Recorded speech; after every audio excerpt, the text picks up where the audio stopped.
am the DM for tonight. I just threw up my information. If you need my DCI number, there's all the information there on my Twitch channel.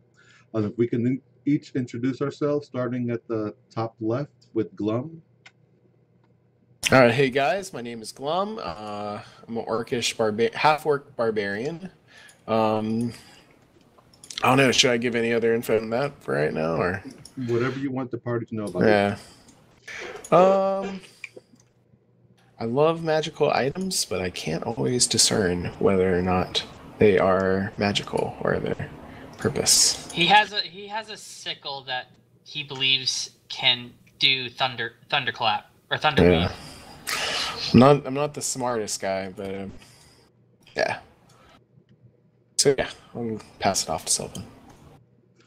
I'm Sylvan. I have blue hair, about 6'3", pretty stocky for a half elf. I like to talk my way out of a situation if I can, but I can also be pretty violent. I have a deep down. I like to do violent things. We'll just leave it at that. I don't look imposing though at all, and Glum is my bodyguard, more or less.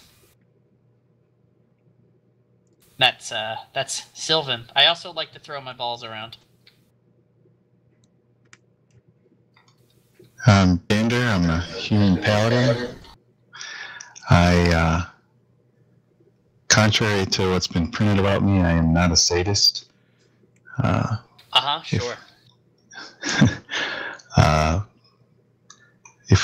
My friends know they can rely on me, although I'm not sure if I have any of those yet. And I don't mind passing up a friendly wager. Ooh.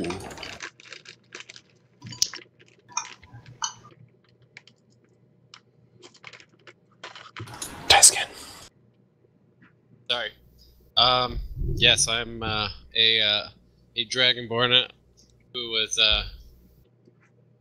raised by a dragon, and has just kind of come to the civilized lands.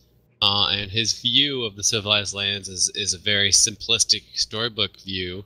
He views himself as a hero who wants to do noble deeds and redeem dragons, and doesn't really have any kind of realistic understanding of how things work. But he's a paladin and he likes to smite. I think Glum and you will be getting along quite well. So Rohan is a fighter rogue. His main occupation is follow parties and gather all the gossips around. And he ghost writes as Fabio Villano, a gossip columnist for Flan Review and Mullmaster Review, both gossip magazines. So most of the party can find their news all twisted up in a ghost written formula in the next week's edition. I like that. I like that. Take a point of inspiration. You already start off with one. Good job. As long as you don't write about my mom. You can write about my mom, just don't write about my mom in bed. Yeah, I mean, the other character, his mom is a unicorn. I already wrote about it.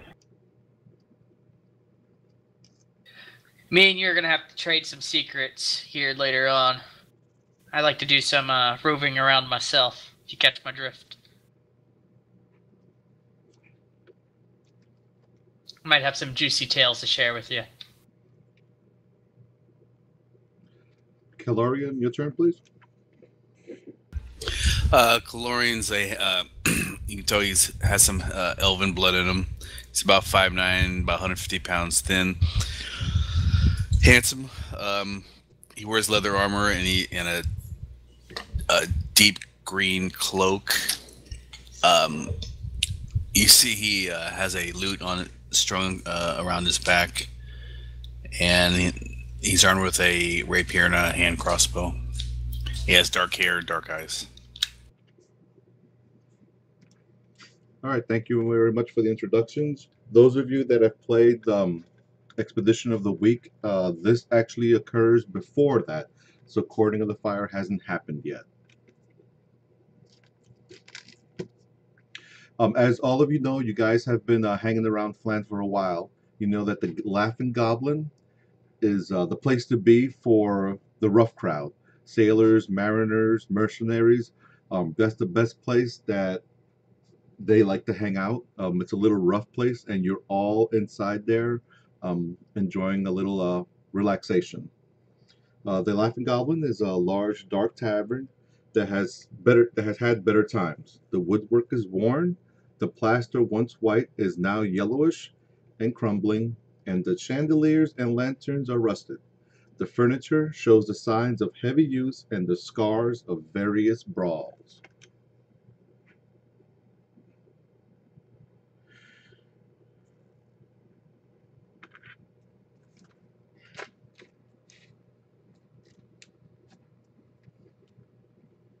Off to the side, you see a thin human female with long black hair cleaning tankards behind the bar while chatting with a bald, overweight human male.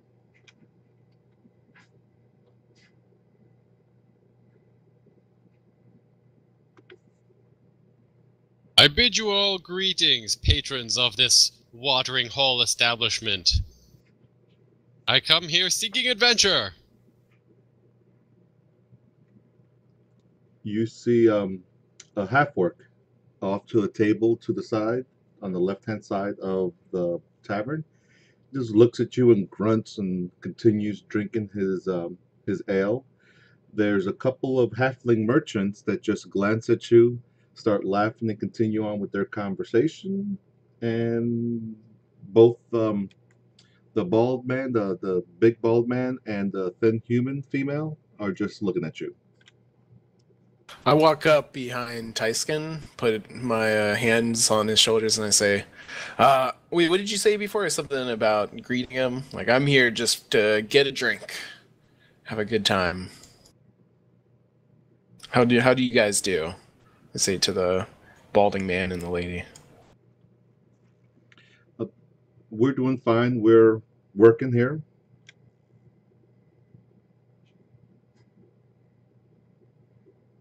Can you give my friend an ale?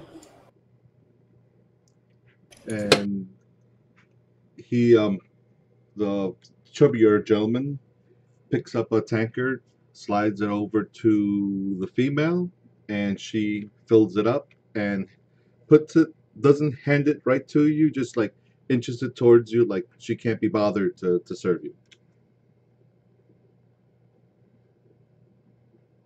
I don't think Glum's gonna pick up on the intricacies of her behavior. He's just gonna grab it and take a drink and say, actually, no, he's just gonna take a drink from it.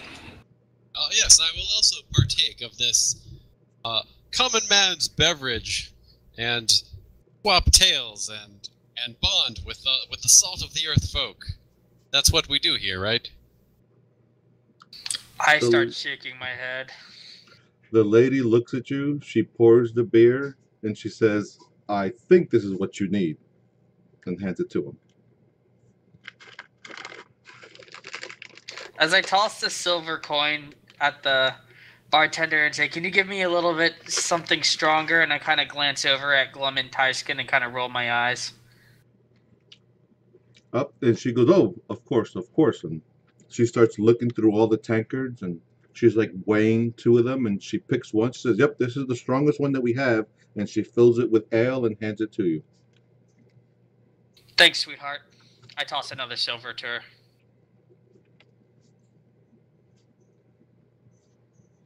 I'm deducting this from my inventory, just so you know.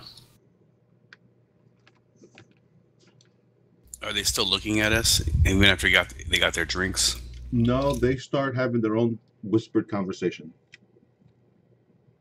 How about those halflings? They're also at their own table having conversation.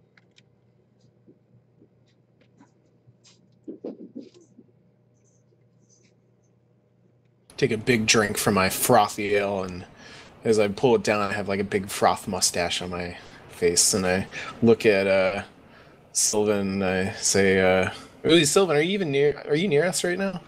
Yeah, I am. Okay.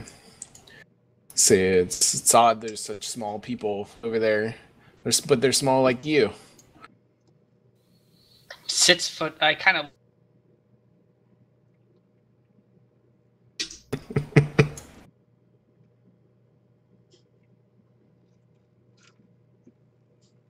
As you're standing there, you listen to bits and pieces of the barmaid and the waiter's conversation, and you hear a couple of like key words. You hear Sokol keep and light being out. I'll this Caloran. I'll move over to the bar, the wench, the serving wench, and ask her, "Oh, what kind of wine do you have here?" The only thing we have is ale. I guess I'll take one of those. Is there anything new going on in Flan? Nothing new, but earlier yesterday, or last night, should we say, the beacon at Sokol Keep went out. It's actually now been 2 days that we have no light over there, and nobody knows why. What is Sokol Keep? She stares at you and she goes, "How long have you been here?" I just arrived here from Hillsfar. And then there we can see I have a visible shutter when I say that. She goes, "Oh, okay. So then you might not be aware, but Sokol Keep is it's an island just off of Flan here, and there's like a lighthouse that helps keep the ship safe coming into port."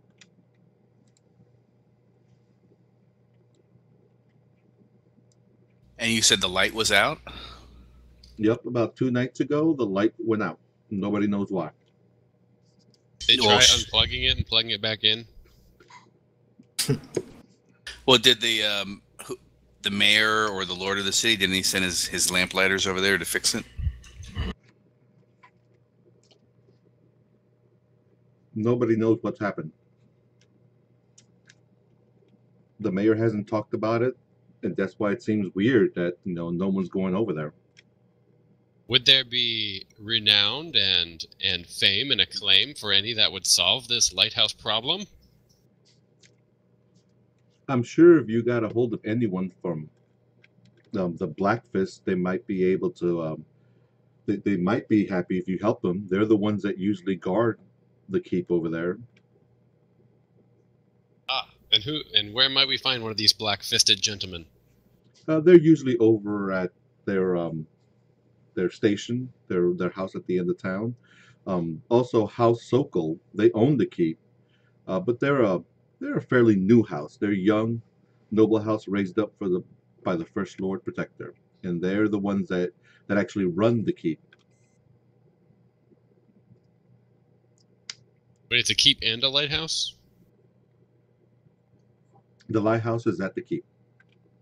Oh.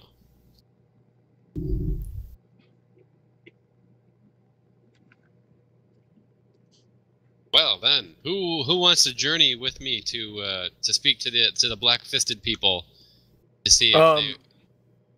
Okay. Or are we still drinking? I didn't know if the drinking phase of the adventure was... Well, we must observe the proper adventurous decorum, of course.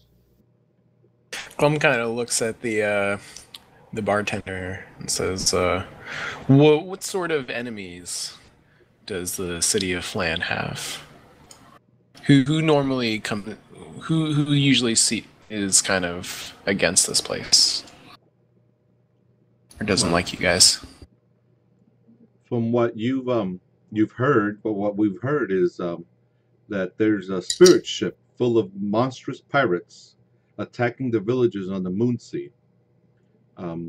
So it's I guess it seems a lot of like pirates are out there attacking villages.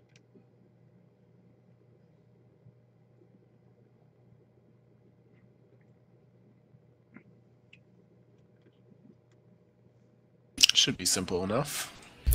Just as you guys are finishing up that little conversation, bang, the door is violently thrown open as half-dozen burly, drunk dock workers barge in. They seem quite angry. Without sparing anybody a glance, they march towards the two mercenaries moping over their drinks. So I'm going to pull out. I'm gonna summon my bat